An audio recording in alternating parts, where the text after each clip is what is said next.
Histórias assombradas.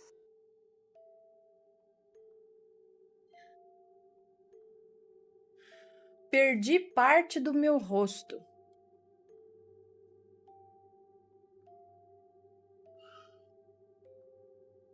Vamos ver, tá tudo certo aí? Tá. Perdi parte do meu rosto. Boa noite, Ana. Boa noite, assombrados. Tudo bem? Me chamo Fulana, mas pode me chamar de Fulana. Sou a mesma do relato. Esse relato também é sobre um sonho premonitório que tive há mais ou menos uns 10 anos atrás. Vamos lá, os nomes já estão trocados. Ana, eu moro em Carapicuíba e na nossa cidade temos um pequeno negócio. Meu pai trabalhava com fretes de tijolos e temos uma loja de materiais para construção. Há alguns anos, meu pai precisou de um motorista de caminhão para fazer fretes, pois ele não viajava, já que tomávamos conta da loja juntos.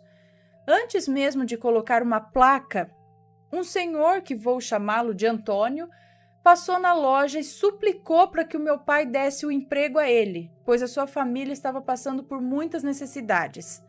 Meu pai já o conhecia e sabia que ele tinha um histórico ruim com bebidas, mas como meu pai sempre foi coração mole, resolveu dar uma chance. O seu Antônio estava indo bem, até que novamente começou a beber. E o meu pai mandou ele embora. Como eu disse, meu pai é coração mole. Sempre pegava ele de volta. Um dia meu pai decidiu, depois de mais uma mancada, mandá-lo embora e não pegar mais. Mas nesse dia ele chorou muito e suplicou para que o meu pai desse mais uma oportunidade. E o meu pai deu. E naquela madrugada mesmo, ele iria viajar para buscar tijolos. Mas, Ana, o meu pai estava apreensivo. Era como se algo dissesse para ele não mandar o seu Antônio viajar.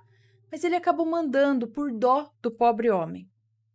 Fui para casa, tomei meu banho, jantei, vi TV e fui dormir como de costume. Ana, aí é que começa o sobrenatural.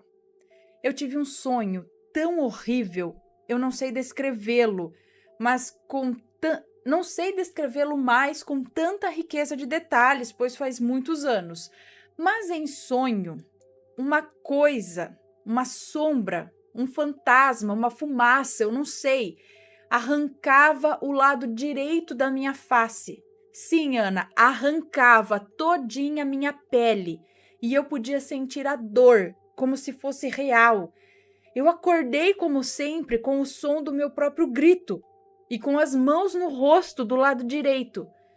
Eu passava a mão e olhava para elas para ver se não tinha sangue. Levantei correndo, fui olhar no espelho e contei para minha mãe. E ela disse que estava tudo bem, que era para eu rezar. E assim eu fiz. No outro dia, de manhã, o meu pai entra na cozinha aflito, enquanto eu contava o meu sonho mais uma vez para minha mãe e para minha irmã. Então ele disse: o motorista levou o filho dele pequeno para viajar com ele, mesmo eu dizendo para não levar. E eles sofreram um acidente. Estão vivos, por milagre, pois não sobrou nada da cabine do caminhão. O filho dele foi arremessado para fora. Graças a Deus, porque senão provavelmente teria morrido. Quando ele foi arremessado, o seu rosto arrastou pelo asfalto e ele perdeu toda a pele do lado direito do rosto. E ele está no hospital. Ana, nesse momento, a minha mãe e a minha irmã me olharam com uma cara de espanto, como se eu fosse uma assombração. Era como se no sonho eu tivesse me teletransportado e estivesse no lugar daquele garoto, sentindo a dor dele. E a sombra ou névoa, no caso, era a fumaça que saía com a batida do caminhão. Nossa, Ana, eu fiquei muito assustada. Hoje eu meio que acostumei com esses sonhos. Eu já tenho alguns relatos desse tipo, mas esse e o outro relato me deixaram bem apreensivas. O meu pai foi visitá-los, prestou toda assistência e eles ficaram bem, graças a Deus. Mas dessa vez o meu pai não tornou a contratá-lo. Ana, obrigada por ler meu relato, amo vocês. Manda um beijo pro Matheus e pros seus bebês lindos. Ana, manda um beijo pro meu filho de 5 aninhos, ele te adora, e pro meu marido. Beijos então pro seu filho e pro seu marido. Logo enviarei mais relatos, é que primeiro preciso de coragem para contar. Se alguém souber de onde vêm esses sonhos premonitórios e por que eles acontecem e puder me ajudar com isso, eu agradeço. Eu não sei. Eu não sei porque para algumas pessoas é permitido essa visão, é permitido saber antes, ou não é permitido, é uma coisa que a pessoa tem uma facilidade de captar. Não sei.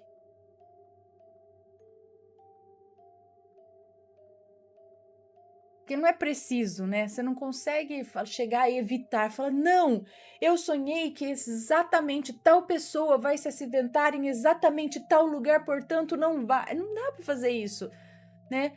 Ah, eu sonhei que tal avião vai cair tal dia em tal país. Vamos ligar para lá e falar para ele não voar. Não tem como fazer isso. Então você fica numa coisa, puxa, eu soube antes e não pude evitar. É foda? Mas o meu irmão uma vez sonhou que deu para dar uma ajudada. O sonho.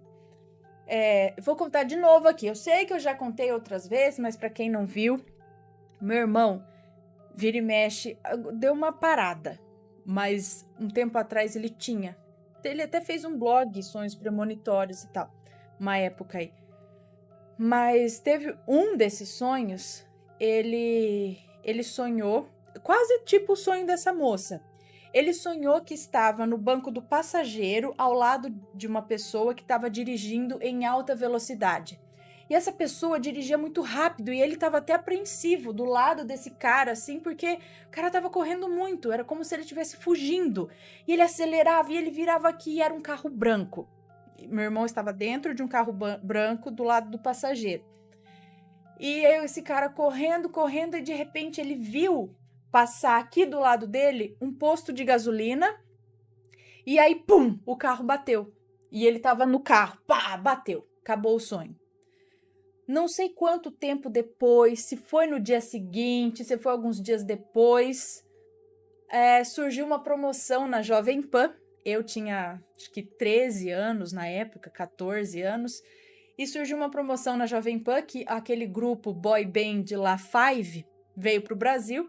E quem chegasse na rádio com uma revista da Jovem Pan, do Five, era só chegar na Jovem Pan que eles trocavam por ingressos, por um par de ingressos, sei lá, um ingresso pro show do Five, que ia ser exclusivo, sei lá, da Jovem Pan, uma coisa assim. Ah, pronto, falei, é só catar uma revista e chegar lá na Jovem Pan? Beleza, pois eu fiz meu pai voltar mais cedo, que a gente não tava em Santo André, na época a gente morava em Santo André, a gente tava em Laranjal Paulista. Era um domingo, se não me engano, e eu escutei isso na rádio. E aí eu fui lá, comprei uma revista na banca, eu falei, vamos agora, a gente tem que ir na Jovem Pan. A gente veio embora, chegou em Santo André, acho que foi isso. Só que meu pai falou, eu não vou para São Paulo agora, na Avenida Paulista, eu não vou não. E meu irmão tava lá, minha cunhada tava lá grávida de 8 meses, acho que por aí, ela tava grávida de 7, 8 meses da minha sobrinha. E aí meu irmão falou, eu te levo. Vamos lá, eu te levo. Catei a revista, vamos. Aí foi minha cunhada, meu irmão, e ele tinha um Uno na época. Aí a gente chegou lá, né, na Avenida Paulista, na Jovem Pan, e tinha acabado, não tava dando a propaganda no rádio, mas a hora que chegou lá não tava mais valendo, aí só tava valendo por telefone, você tinha que ligar lá e não sei das quantas, sei que tinha uma molecada lá embaixo no orelhão tentando ligar pra ver se conseguia ingresso. Quer saber? Também fiquei brava, não vou mais, vamos embora. E aí meu irmão pegou o carro, a gente tava voltando embora. Nisso tinha um semáforo, um cruzamento. Aí meu irmão tava aqui, aí plum, sinal ficou vermelho pra ele, quer dizer, ficou verde pra gente e vermelho pros outros. Ficou verde, meu irmão foi. No que meu irmão foi, no verde, passou um carro no vermelho do lado de cá. Era um Gol branco, se não me engano. E ele percebeu que o cara não ia parar. Em um milésimo de segundos, ele se lembrou do sonho. O posto de gasolina estava ali. Ele aqui e o carro branco vindo em alta velocidade, ele lembrou do sonho.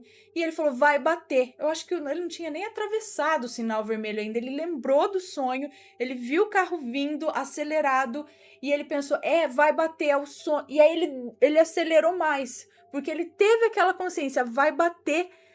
E no que ele acelerou, o carro pegou do meu lado aqui, na parte traseira do Uno, e bateu no meu irmão. E o carro virou assim e pegou o meu lado, tava todo mundo de cinto, eu sei que eu deitei lá no carro e tal.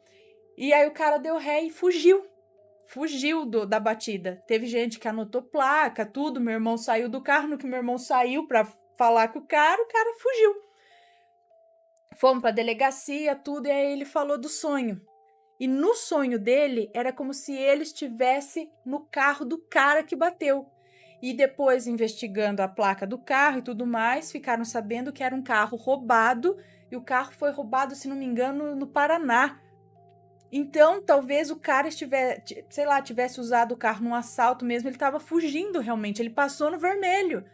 Então, no sonho do meu irmão, ele estava sentado no banco de passageiro do cara que bateu. Era o carro branco, o posto de gasolina estava lá.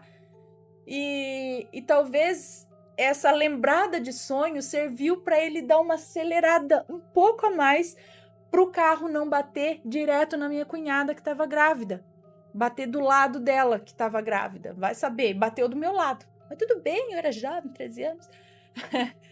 E nada aconteceu com ninguém, graças a Deus. A menos eu, que fiquei, meu Deus do céu, a culpa é minha. Ele veio aqui por causa de mim. Ai, que foda. Mas foi mais ou menos isso. Fala se isso não é uma premonição. Que é isso? Não é? Bom.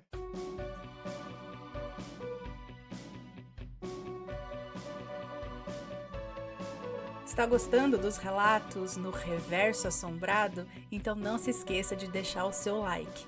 E é claro, se ainda não for inscrito, se inscreva.